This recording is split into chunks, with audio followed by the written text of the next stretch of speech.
Estamos entonces en nuevo bloque y siguiendo estas conversaciones que tenemos junto a Paula Fiorito, vamos a proponer un tema nuevo. Paula Fiorito es psicóloga, es cofundadora de Crecer y nos pareció un tema interesante el que vamos a desarrollar hoy, que tiene que ver con ¿qué, Pau?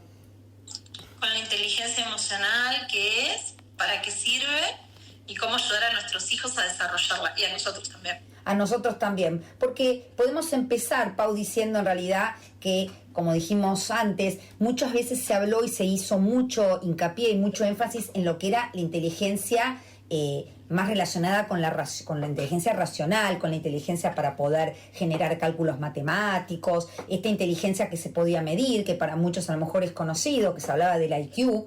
Y hoy hablamos, ya hace un tiempito, por suerte, de lo que es la inteligencia emocional. Y si hablamos un poquito, podemos entender que básicamente la inteligencia emocional se relaciona con una habilidad que tiene que ver entonces con gestionar las emociones. Y gestionar las emociones tiene que ver con entenderlas, entender para qué están, poder utilizarlas de la mejor manera, sobre todo para poder vivir una vida más sana, para poder no entrar en los círculos que pueden generar el estrés, para poder entender cómo comunicarme desde un lugar diferente con el otro, para poder empatizar con otros, para poder plantearme desafíos y sobre todo para poder generar estas posibilidades de generar relaciones, aminorar los conflictos, ¿no? ¿Cómo sería entonces, Pau, cómo podemos entender a tu criterio la inteligencia emocional? La inteligencia emocional, como decía Vane, es una habilidad que se desarrolla.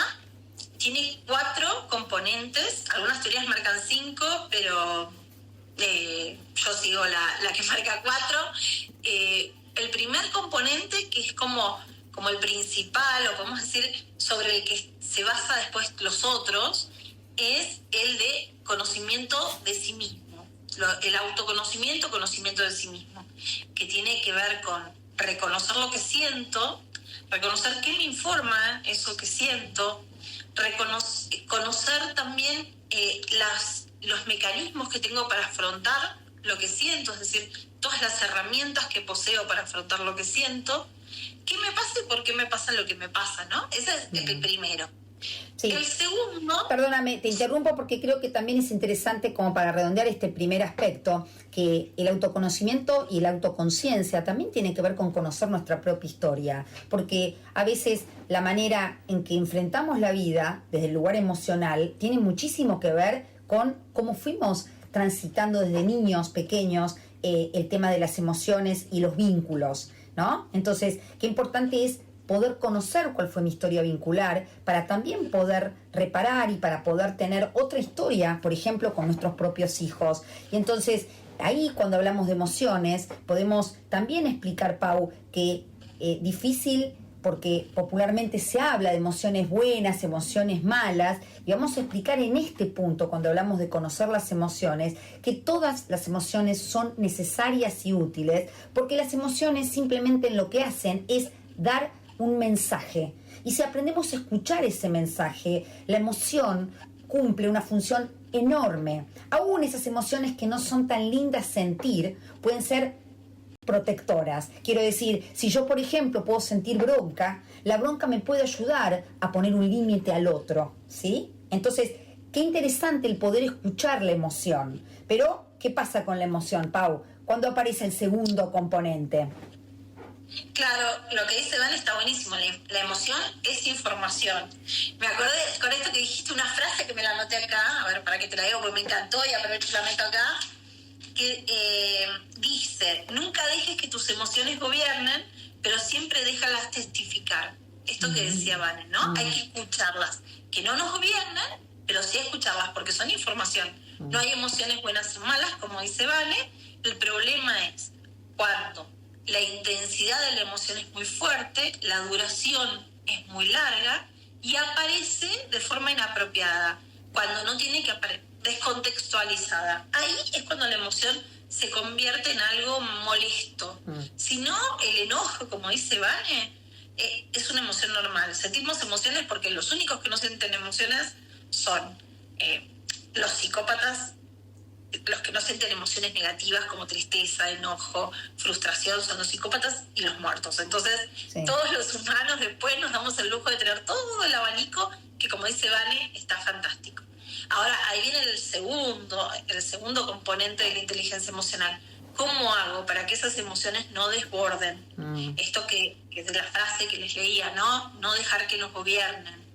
Entonces ahí es como paro, me calmo, me conozco, como dice Vane, analizo qué tiene que ver esto con mi historia, si lo que me está pasando es solo lo que me está pasando ahora o trae cosas del pasado que me están molestando. Esa parte tiene que ver con la autogestión, la aceptación de la emoción, la aceptación de todas las emociones, porque como dice Vane, no hay emociones buenas o malas, así que la aceptación, esa es el segundo pie, es el que más podemos ayudar a nuestros hijos cuando son chiquitos. El primero, ayudarlos a identificar lo que están sintiendo, a nombrar, esto es enojo, esto es tristeza, esto es estás alegre, estás feliz. Pero el segundo es cómo controlar esas emociones que de alguna manera nos molestan, ¿no? Estás enojado porque no tenés el juguete que querías, pero a ver qué podemos hacer, respirar, pensar en otra cosa, sí, planear, tratar de resolver. Ese es el segundo componente. Sí, y sobre este segundo componente también agregaría esto que es muy interesante que Pau plantea, que la idea es, las emociones tienen que salir de alguna manera. El poder ponerle nombre a las emociones es una buena manera de reconocerlas y de gestionarlas, porque al fin y al cabo la emoción, como decimos, es positiva. La autorregulación implica la gestión para que esa emoción no nos tome a un nivel que no podamos funcionar, ¿no?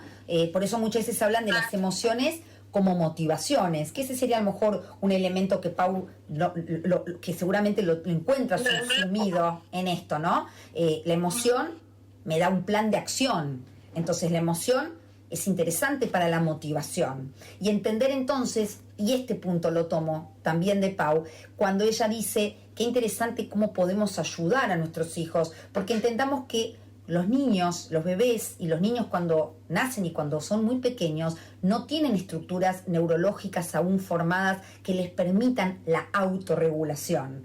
Y por eso como adultos la regulación se enseña, ¿sí? Entonces un niño está muy pasado, muy activado de los berrinches o de lo que sea, por ejemplo un niño de 3, 4 años, ahí necesita un adulto que no lo desregule aún más con un grito, sino que lo acompañe y desde ese acompañamiento pueda ayudarlo a transitar y a sostener esta emoción. Y ahí es cuando va a aprender a autorregularse. Por eso, nunca un adulto desregulado puede regular a un niño, y cuando el adulto no enseña a regularlo, ¿sí?, el niño va a carecer seguramente con el tiempo de esta capacidad muy importante, porque esta capacidad de autorregularse va a ser un componente importante en las relaciones futuras.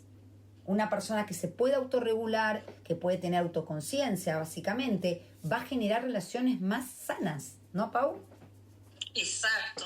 Me encanta lo que estás diciendo, Van, esto de ayudar a regular. Hay en algunas escuelas un sistema de aprendizaje que se llama aprendizaje social y emocional, o CEL, si lo conoce, por sus siglas en inglés, que enseña con una técnica del semáforo. Entonces le dice a los chicos, bueno, viene una emoción, no podemos elegir cuándo viene la emoción, pero una emoción muy fuerte. Rojo, paro, trato de regular la emoción. ¿Cómo? Bueno, esto que hablaban, corregulando cuando todavía no puedo autorregularme solo. También los adultos corregulamos. Cuando uno se siente súper mal y dice, voy a llamar a una amiga porque me dice, ay, qué mal me siento, voy a llamar a una amiga, le voy a contar todo, voy a llorar un rato y seguro se me pasa. Ahí estoy buscando estrategias de corregulación. Así que no solo los niños, sino los adultos también nos valemos de esas estrategias. Después, el amarillo es reviso todas las opciones que tengo para de alguna manera solucionar los conflictos que generaron esa emoción y qué consecuencias tienen las distintas soluciones que puedo llegar a tomar, ¿no? Porque eso se les enseña mucho a los chicos. Y el verde es elijo la mejor y voy y la llevo adelante. Entonces, por ejemplo, están dos hermanitos peleando, uno le quita un juguete al otro, entonces se enoja. Puede ser, bueno, acordate del semáforo, regulo, pienso qué puedo hacer, buscar a mi mamá, a mi papá para que me ayuden, para que intercedan, pedirle de buena manera el juguete, jugar con otro juguete, cambiárselo por otro juguete. Bueno, ¿qué pasa si le pego? ¿Le pego a mi hermanito? ¿Qué es lo mejor? ¿Qué me causa a mí? ¿Qué le causa a él? Ese sería estar en el amarillo. Del semáforo verde, elijo tratar de cambiarle el juguete. Bueno, elijo esa opción, pruebo, no funciona, obviamente va a venir un torrente emocional de nuevo y va de vuelta el proceso. Muchas escuelas trabajan con eso, las escuelas que usan el aprendizaje social y emocional trabajan con eso y obtienen buenísimos resultados en lo que es la conducta de los chicos, prosocial, mejora muchísimo las relaciones, como hablaba Vane, y también mejora el aprendizaje, porque ¿qué pasa con las emociones fuertes? Nos quitan atención. Si uno está prestando atención a la emoción que siente, no puede recibir información del entorno, sobre todo a veces información que nos sirve para solucionar el conflicto que estamos viviendo. Entonces, por eso es tan importante, ¿no?, tomarse ese espacio para poder pensar, para poder regularse. Entonces, esos los dos primeros componentes de la inteligencia emocional. El tercero, que siempre lo hablamos con Vane, la empatía, que también es un pilar de la crianza respetuosa, que como siempre decimos, se aprende, así que cuando lo usamos, cuando criamos a nuestros hijos, al mismo tiempo se las estamos enseñando. Que tiene que ver con comprender las emociones de los demás, sentir con o como si fuéramos el otro. Esto lo decimos siempre, ¿no? Como si fuese el otro.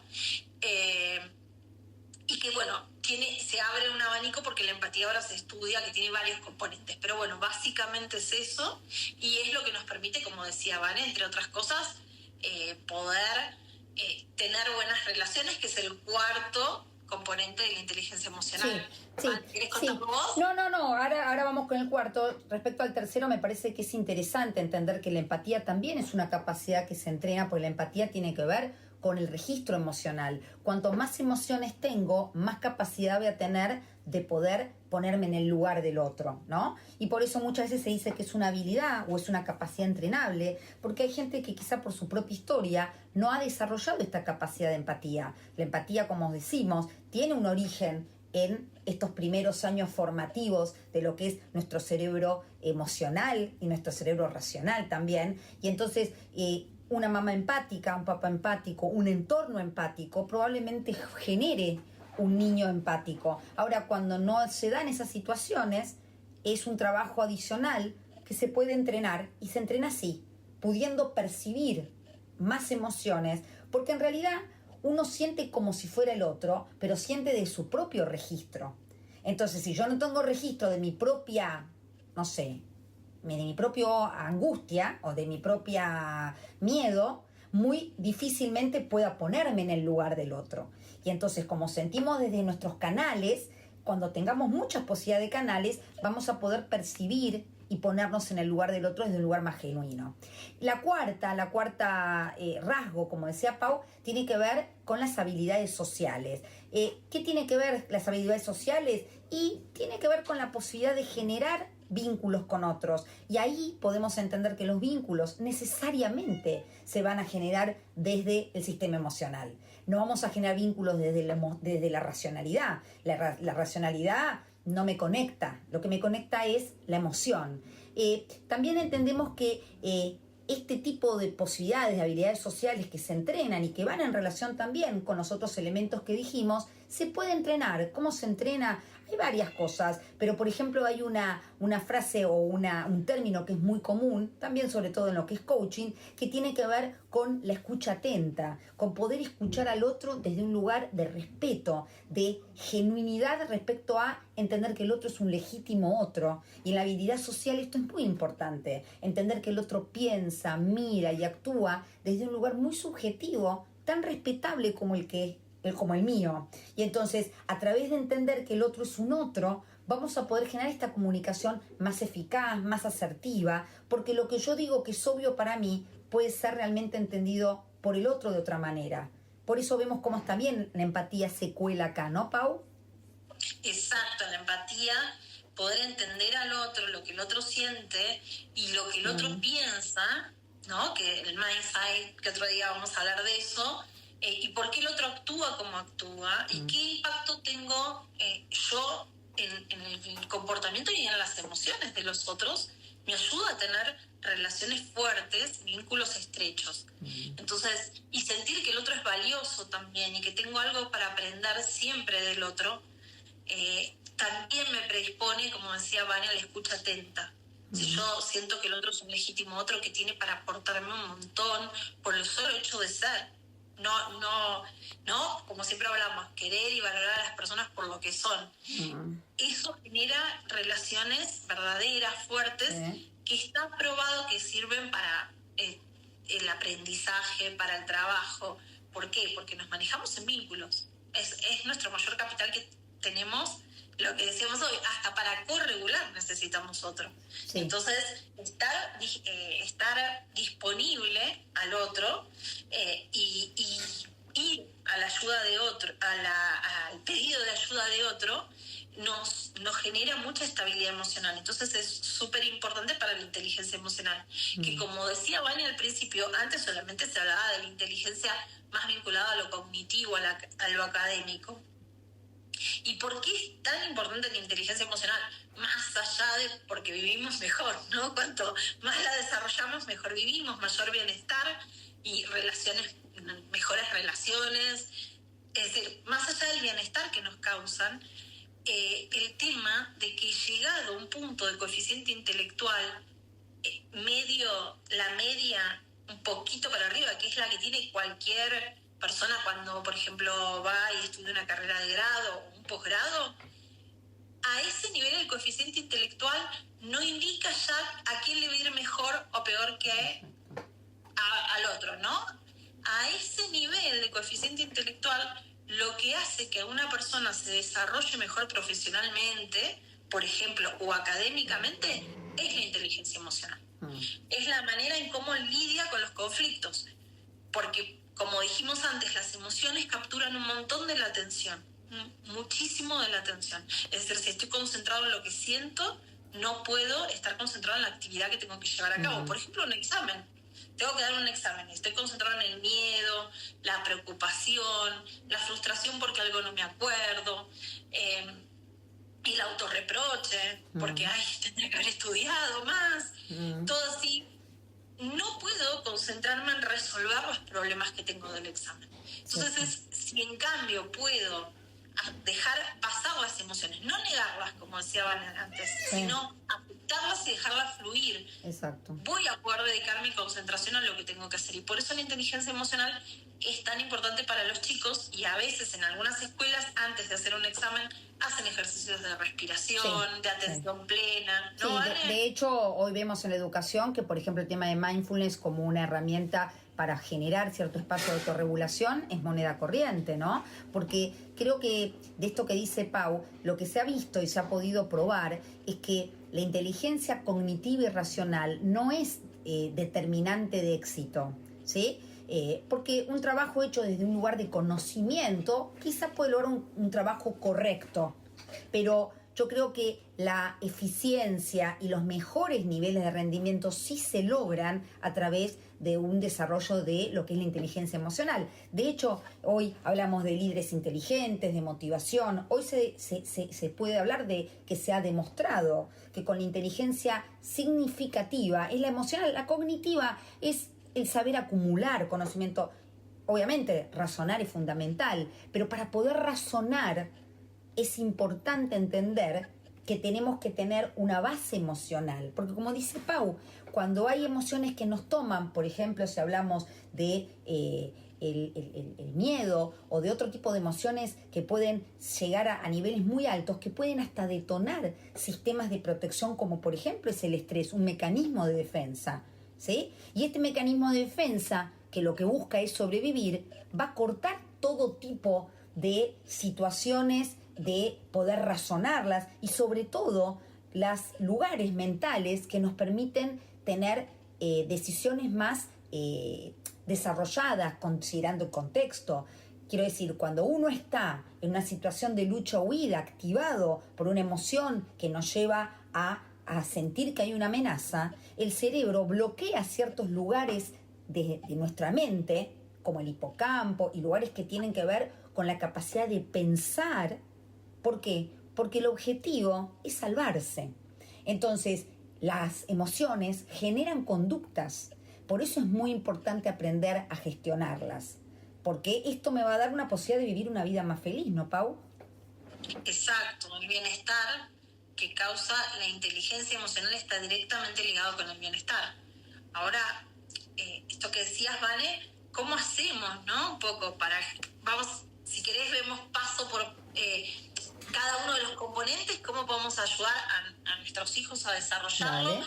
a pesar de que quizás nosotros no lo tenemos del todo desarrollado y lo vamos aprendiendo con ellos. ¿Viste como cuando aprendemos matemática con ellos? Yo aprendí a dividir, sabía dividir, obvio, pero hay un método nuevo y luego tuve que ir aprendiendo con ellos. Bueno, también esto lo podemos aprender con ellos. Entonces, el primer componente que tenía que ver con la autoconciencia es a ellos los podemos ayudar preguntándoles cómo se sienten, contándoles cómo nos sentimos nosotros, enseñándoles a etiquetar, como decíamos hoy, las emociones y a qué recursos tienen para de alguna manera controlar la intensidad o la duración de la emoción, pero siempre validando, no diciéndole, bueno, no podés estar enojado todo el día. Esa no sería la forma, porque ahí es no validar.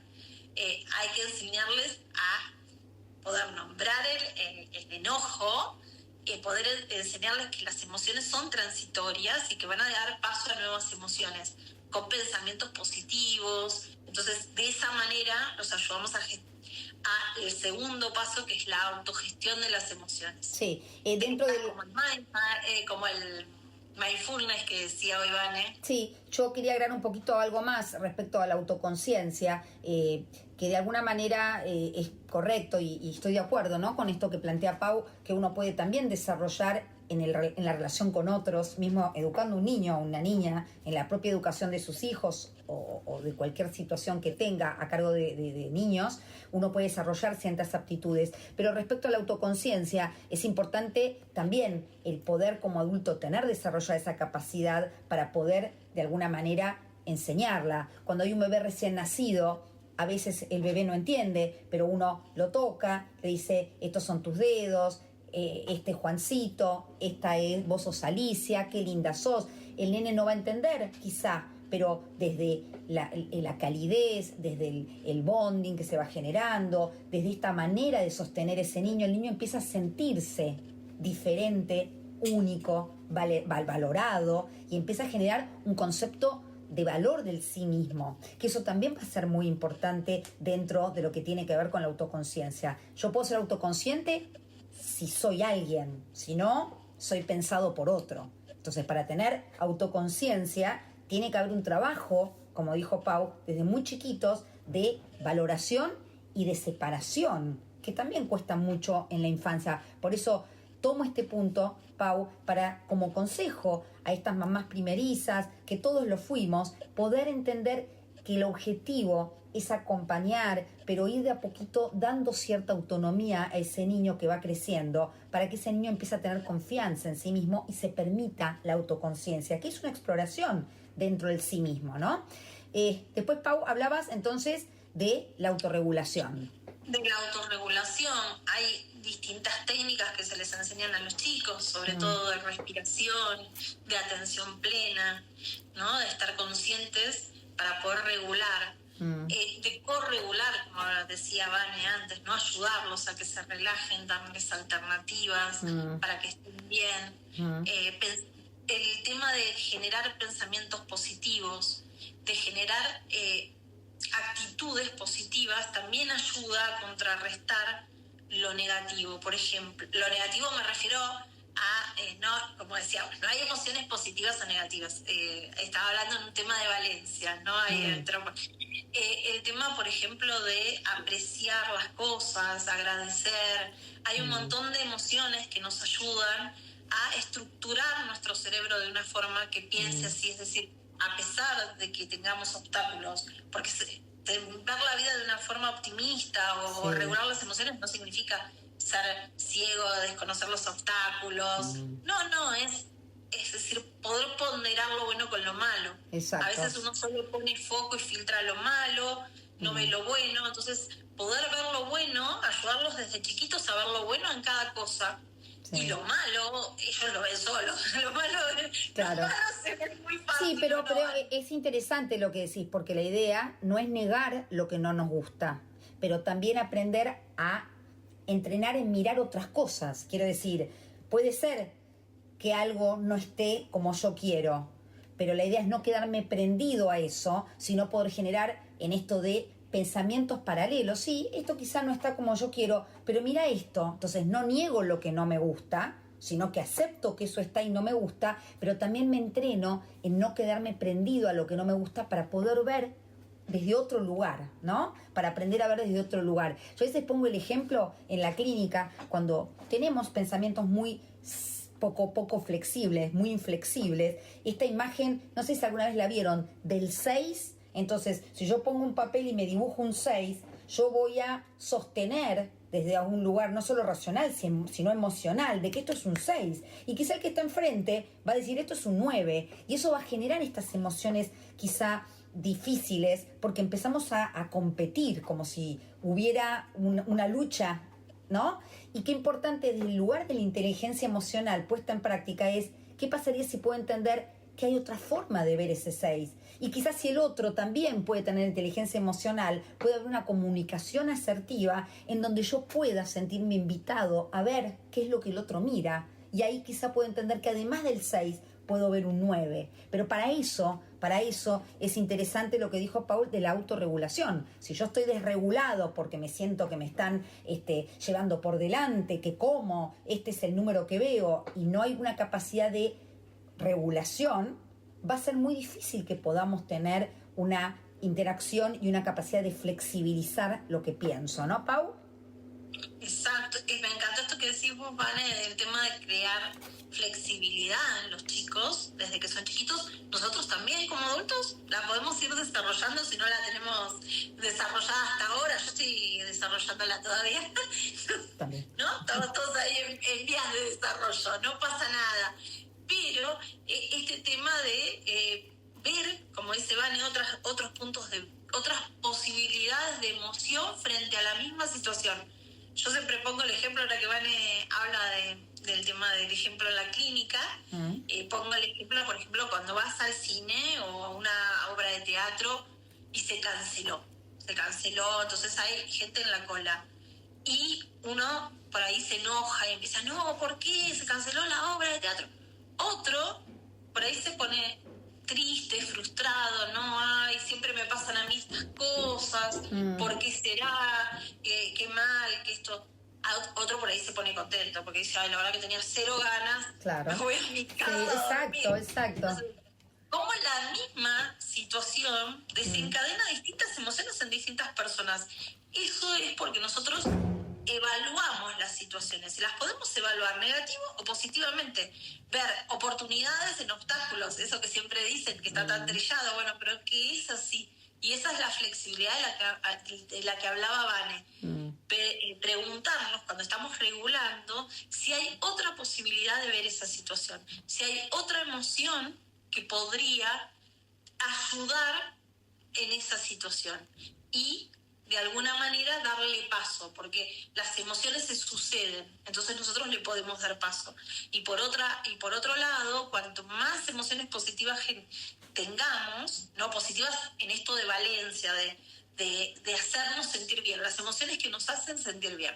Claro, y como ahí la gratitud, como la alegría, claro, como son poquitas. No, pero está bien lo que decís, Pau, porque el tema de emoción positiva no tiene que ver con linda o fea, por eso Pau habla de Valencia. El tema de emoción positiva o negativa tiene que ver con esa emoción que me ayuda a llegar a mi objetivo o la que no. Entonces, positiva sería la que me ayuda a lograr algo y por eso me da alegría. Entonces, cuando algo me sale mal, yo puedo tener esperanza de que va a salir bien la próxima vez, en vez de solamente rumiar acerca de lo mal que me va todo siempre, por ejemplo, y sentirme súper triste por todos los fracasos anteriores, como habla Vane, por una historia, ¿no? Esto de que a veces las emociones tenemos que ver qué hay en la historia, ¿no? Entonces, si me siento triste por una historia de fracaso, se lo veo con esperanza hacia el futuro. Hay varias emociones de valencia positivas que serían las que nos hacen bien y las que, como hablaba Vane al principio, la motivación, las que nos motivan hacia, ¿no? Las otras serían las que nos alejan. Las emociones con valencia negativa serían las que nos alejan. Cuando algo me da miedo, me alejo. Sí.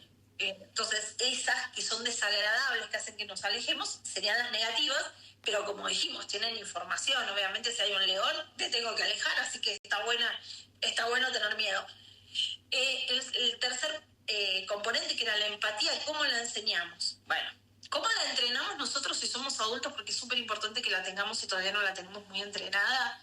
Hay ejercicios para entrenar la empatía. Por ejemplo, poner un video sin sonido y tratar de ver los gestos, porque es más que lo que la gente comunica hablando. Tengo que poder leer el lenguaje corporal, el tono de la voz. Entonces, con el tono de la voz uno elige un idioma que uno no conoce.